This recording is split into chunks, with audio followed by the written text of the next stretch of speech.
Seth kind of took control of the game a little bit with our ability to run the ball, get first downs, possess the football. And obviously that was a very significant factor in the outcome. Jacoby did some good things. I think we blocked him up pretty good, as you look at the game in its entirety. We still self-destructed, on a number of drives and kicked 4 field goals today and missed one, so that's I said in the locker room after the game, hats off to 2 guys, Brandon Jordy, he stepped up big time, and Seth Fisher. And I'd take Seth Fisher on my team anytime, anywhere. He's a stud, hard-working, physical, committed football player. Knowing that we had an advantage in size and I'll use the word physicality. I'm not saying we're tougher than them, but we had bigger bodies up front. And the reality is sometimes when you have a bigger body running into and through the hole, that wears a defense down. So we did have the mindset that it may play out that way, and it did. But we kind of did want to have both backs to have an opportunity to get some carries. I guess Jacoby ended up with 10 and Seth had 18.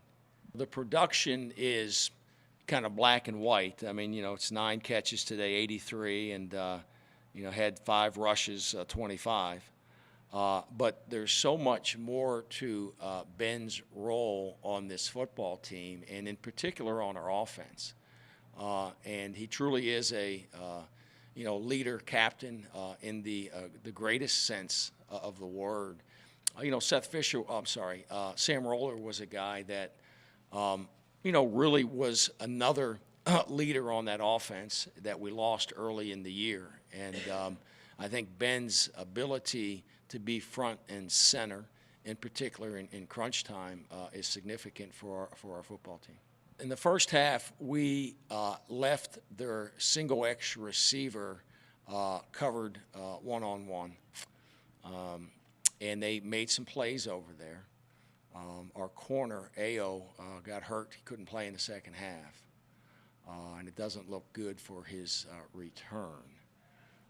So we played with Bluford, who did a great job, had a great interception, but we offered a little more help over there with our safety, and that was a big part of it, our ability to kind of take that single X passing game out.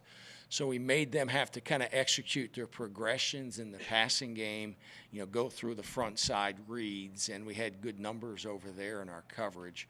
And I think in the second half we bottled up the running lanes. There really wasn't a whole lot of gashes against our defense in the run lanes, but we didn't do a whole lot differently in the second half in the run game defensively, but we did in the pass game. I think that we did some things in this game that would have allowed us a little more probability for success in terms of our ability to run the ball.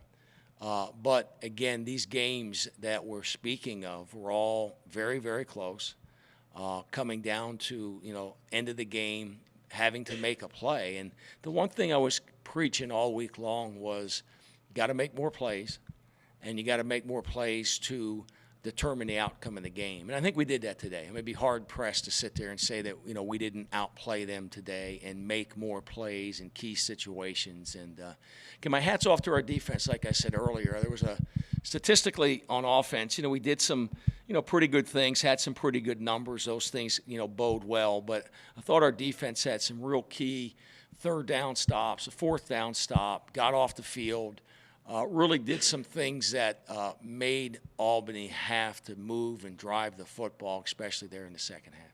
It's the reality of being in the situations you find yourself in, and I spoke of that before the game a little bit. I think our kids deserve more, I think that, but, we are where we are. I also said that, this is where we find ourselves right now. And, there's certainly a thought that winning gets us back on the right track, gets us focusing back in on the right prize, and I'm very motivated to move forward.